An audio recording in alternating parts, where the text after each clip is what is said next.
Hello दोस्तों, what's pop in India के इस नए एक्सप्लेनर में आपका स्वागत है। आज हम बात करेंगे एक बहुत बड़ी और अहम कूटनीतिक खबर की।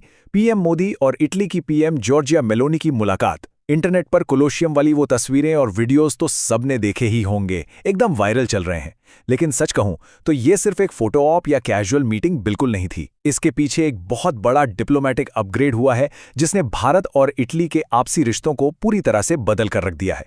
तो चलिए इस स्पेशल स्ट्रेटेजिक पार्टनरशिप की गहराई में चलते हैं और समझते हैं कि आखिर बंद दरवाजों के पीछे क्या बड़े फैसले लिए गए हैं। Okay, let's dive into this. आज के एक्सप्लेनर का रोड मैप कुछ ऐसा रहेगा।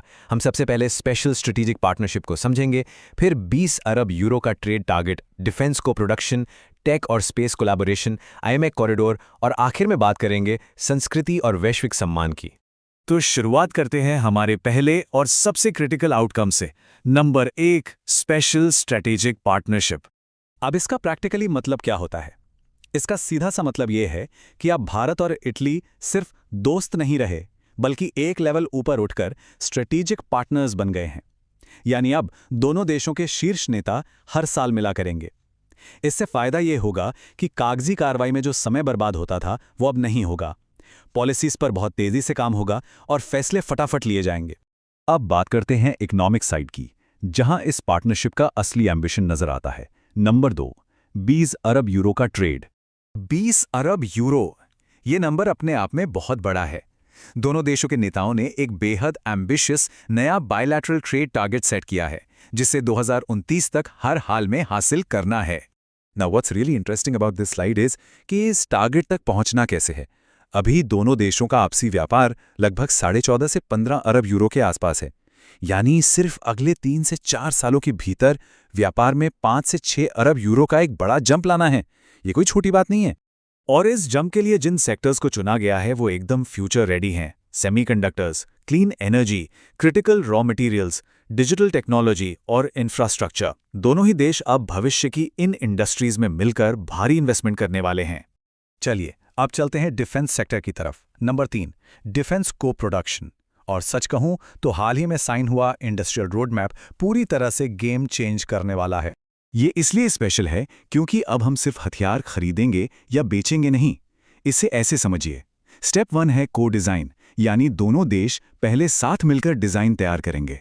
फिर स्टेप 2 है को डेवलपमेंट, यानी टेक्नोलॉजी साथ मिलकर विकसित की जाएगी। और अंत में स्टेप 3 आता है को प्रोडक्शन, मतलब मेड इन इंडिया और मेड इन इटली दोनों मिलकर मिलिट्री प्रोडक्ट्स का निर्माण करेंगे। मैन्युफैक्चरिंग के साथ साथ असली मिलिट्री कोऑपरेशन भी जमीन पर या यूं कहें कि समंदर में काफी बढ़ने वाला है।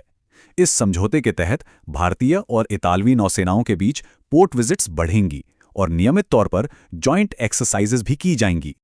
अब फोकस शिफ्ट करते हैं फ्यूचर टेक्नोलॉजी पर। नंबर 4, टेक और स्पेस कोलैबोरेशन। भारत और इटली मिलकर एक परफेक्ट सिनर्जी या कह ले एक शानदार कॉम्बिनेशन बनाते हैं।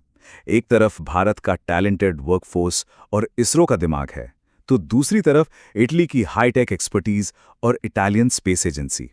जब ये दोनों मिलते हैं तो आर्टिफिशियल इंटेलिजेंस और क्रिटिकल मिनरल्स पर रिसर्च और अर्थ ऑब्जर्वेशन की स्पीड एकदम बढ़ जाती है। स्पेस की बात करें तो एक नई और एक्साइटिंग फील्ड सामने आई है, हीलियोफिजिक्स। आसान भाषा में कहें तो ये सूरज और अंतरिक्ष पर उसके प्रभावों की स्टडी है। इसरो और इटालियन स्पेस एजेंसी अब इस रोमांचक नए एरिया में मिलकर स्पेस एक्सप्लोरेशन करने वाले हैं। अब आते हैं नंबर 5 पर, IMEC corridor 2026। IMEC basically global trade का एक नया चेहरा है। ये एक ऐसा ट्रांसफॉर्मेटिव ट्रेड रूट है जो भारत को सीधे मिडिल ईस्ट के रास्ते यूरोप से जुड़ेगा। दोनों लीडर्स ने इसे जल्द से जल्द आगे बढ़ाने की कमिटमेंट दोहराई है और इसीलिए 2026 में ही इसकी पहली मिनिस्ट्रियल मीटिंग बुलाई जाएगी। तो यहाँ सबसे क्रूशियल पॉइंट ये है कि ट्रेड के साथ साथ ग्लोबल पीस को लेकर पीएम मोदी का स्टैंड बिल्कुल क्लियर है। उन्होंने साफ कहा है कि दुनिया भर में, खास तौर पर यूरोप और मिडिल ईस्ट में जो भी संघर्ष चल रहे हैं, उनका सोल्यूशन युद्ध से नहीं बल्कि सिर्फ डायलॉग और डिप्लोमेसी यानी बातचीत और कूटनीति के जरिए ही निकाला जा सकता है। फाइनली आते हैं हमारे आखिरी सेक्शन पर।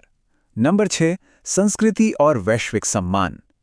यहां सॉफ्ट पावर और इंटरनेशनल रिकॉग्निशन की बात होगी।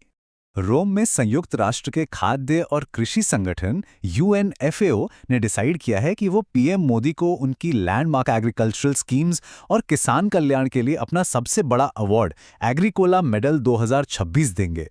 भारतीय कृषि और किसानों के लिए ये अंतर्राष्ट्रीय स्तर पर एक बहुत बड़ी मान्यता है और एजुकेशनल चैनल्स पर इस टॉपिक के इतने भारी ट्रेंड करने की एक बड़ी वजह ये भी है। चलिए आगे बढ़ते हैं और देखते हैं कि ये सब एक टाइमलाइन में कैसे फिट बैठता है। इस एक सिंगल ऐतिहासिक मीटिंग में कई बड़े माइलस्टोन्स तय हुए हैं। 2026 में आईमैक की पहली मीटिंग होगी और एग्रीकोला मेडल दिया जाएगा। 2027 को भारत और इटली के बीच संस्कृति और पर्यटन वर्ष डिक्लेयर किया गया है और 2029 वो डेडलाइन है जब 20 अरब यूरो का बड़ा ट्रेड टारगेट हिट करना है। तो इस एक्सप्लेनर को समेटते हुए एक बहुत बड़ा सवाल सामने आता है। ये मुलाकात सिर्फ एक कूटनीतिक औपचारिकता नहीं थी, इसने भारत की ग्लोबल स्टैंडिंग को कई गुना बढ़ा दिया है। तो सोचने वाली बात यह है कि क्या इटली के साथ शुरू हुआ ये को प्रोडक्शन मॉडल भविष्य में भारत की ग्लोबल डिप्लोमेसी का नया स्टैंडर्ड बन जाएगा? दुनिया भर में हो रहे इन जियोपॉलिटिकल बदलावों को करीब से समझना बेहद दिलचस्प है। व्हाट्स पॉपिंग इंडिया के इस एक्सप्लेनर से जुड़ने के लिए शुक्रिया। ऐसे ही ट्रेंडिंग और अहम टॉपिक्स की गहरी जानकारी के लिए हमेशा सीखते और समझते रहें।